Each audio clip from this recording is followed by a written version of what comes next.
हाँ उसका वजन ज्यादा है।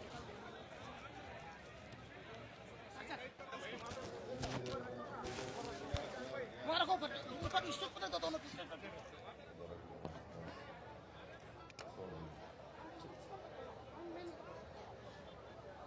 अज़ीज़ान मिल्लत, इस दहशतगर्दाना हमले के खिलाफ कश्मीर से लेकर मुल्क के कोने कोने में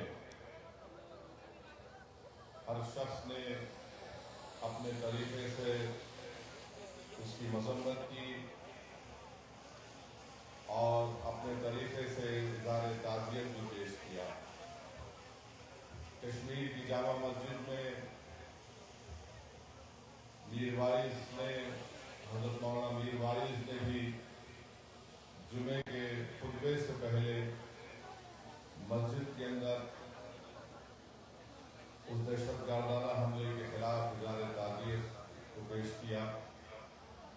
मैं ये बात यहाँ पर ये रखना ज़रूरी समझता हूँ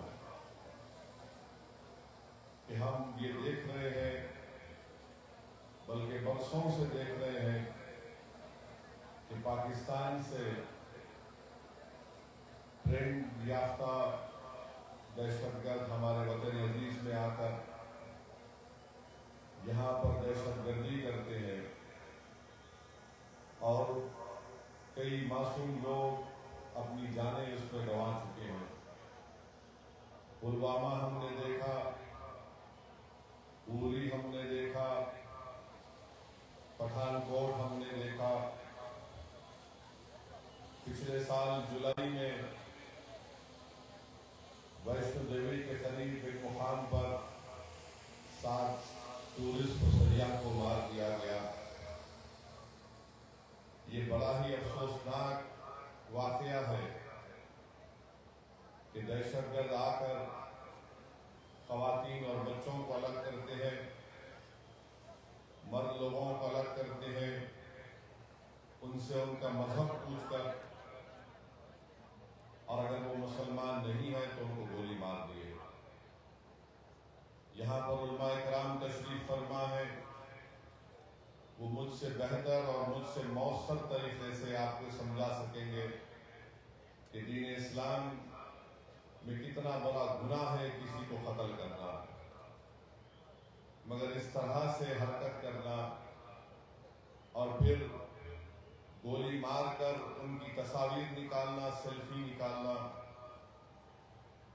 यकीनन ये लोग इंसान कहलाने के लायक नहीं है। हम जितनी भी इसकी मजम्मत करें वो कम है। बल्कि मैं अपनी पार्टी की जानिब से जब मरकजी हुकूमत ने आल पार्टी मीटिंग बुलाई, मैंने उस आल पार्टी मीटिंग में इस बात को रखा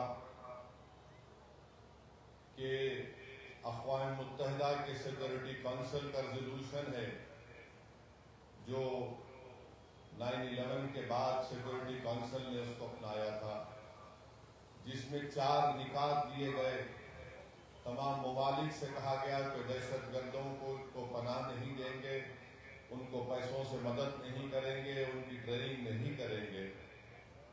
मगर बरसों से पाकिस्तान अपने मुल्क में दहशतगर्दों को ट्रेनिंग देता है भारत के खिलाफ। फिर अक़वाम मुत्तहिदा का आर्टिकल 51 है जो इस बात की इजाजत देता है किसी एक मुल्क को वो सेल्फ डिफेंस में अपने मुल्क के तहफ़्फ़ुज़ के लिए दूसरे मुल्क पर वो अपनी मिलिट्री कार्रवाई कर सके। मैंने उसका भी हवाला दिया। और ये आर्टिकल 51 सिर्फ मुल्क के खिलाफ नहीं, बल्कि जिस मुल्क उस अपने मुल्क में दहशतगर्दों को पनाह देता है, जिसको अंग्रेजी में नॉन स्टेट एक्टर कहते हैं, ये एलईटी पाकिस्तान की हुकूमत की ISI की एक नाजायज औलाद है। और फिर आप ये भी जानते हैं कि हमारे भारत के संविधान में आर्टिकल 355 है जो इस बात को कहता है कि मरकजी हुकूमत की जिम्मेदारी है कि किसी रियासत में अगर बाहर से हमला होता तो उसको रोके और बैनुल अक़वामी कानून हमको इस बात की इजाजत देता है कि हम पाकिस्तान की एयरफोर्स, पाकिस्तान की नेवी का ब्लॉकेट करें, और करना भी चाहिए।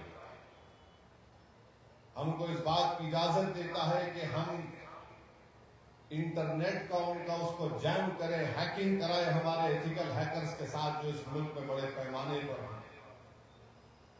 मैं मरकजी हुकूमत से इस बात का मुतालबा करता हूं, भारत के वजीर आजम से, कि वो फाइनेंशियल एक्शन टास्क फोर्स है जिसको FATF कहते हैं, हुकूमत की जिम्मेदारी है कि पाकिस्तान को ग्रे लिस्ट में डाले FATF की, और इसी तरीके से उनको माशी तौर पर पाकिस्तान को हम कमजोर करना बहुत जरूरी है। और जो लोग आज पाकिस्तान में बैठकर बकवास करते हैं, मैं उनसे कहना चाह रहा हूं कि आप भारत से आपका वक्त आधा घंटे पीछे है। अब जैसा यहाँ 6:15 हो रहे हैं, वहां पर 6:45 हो रहे हैं, मौरो आधा घंटा पीछे नहीं है, वो आधी सदी भारत से पीछे है। और ये बार बार ये गलत बात वहां के लोग करते हैं, अरे हमारे मुल्क का बजट जो है, तुम्हारे मुल्क का बजट हमारे मिलिट्री के बजट के बराबर नहीं है। तुम बराबरी करना तो दूर की बात, तुम अगर इसी तरह करते रहोगे, ये बार बार पाकिस्तान ये कहता है कि हम न्यूक्लियर बॉम्ब हमारे पास है, एटॉमिक बॉम्ब है। याद रखिए, अगर आप किसी मुल्क के अंदर जाकर मासूम लोगों को मारेंगे तो कोई भी मुल्क खामोश नहीं बैठने वाला है,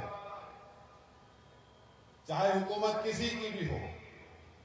मगर इस तरह से आकर हमारी भारत की सरजमीन पर हमला करना और मजहब पूछकर किसी को गोली मारना, तुम कौन से दीन की बात कर रहे हो? तुम तो खवारिज से बदतर हो, तुम तो आईसिस के जानशीन हो जो हरकत किए हैं। तो मेरे अजीज दोस्तों और बुजुर्गों, हम हमारे मुल्क के वजीर आजम से भी कहेंगे कि जब कश्मीर हमारा अटूट हिस्सा है और रहेगा इंशाअल्लाह, तो कश्मीरी भी हमारा अटूट हिस्सा है। हम कभी भी कश्मीरियों के खिलाफ ये जो टीवी चैनल पर ये बड़े बड़े एंकर बैठकर गुफ्तगू कर रहे हैं, बेशरम है ये पूरे एंकर। अगर कश्मीर हमारा अटूट हिस्सा है और रहेगा, तो कश्मीरी भी हमारा अटूट हिस्सा है। कैसे हम उन पर शक कर सकते हैं? वो कौन था जो दहशतगर्दों से उनका हथियार लेते हुए जिसकी जान चली गई? वो कौन था जो अपने कंधे पर जख्मी लोगों को बिठाकर 40 मिनट चलकर नीचे लेकर आया? वो कौन था? कश्मीरी था जो एक मासूम बच्चे को उठाकर उसकी जान बचा रहा था। तो ये जो हमारे वतन है,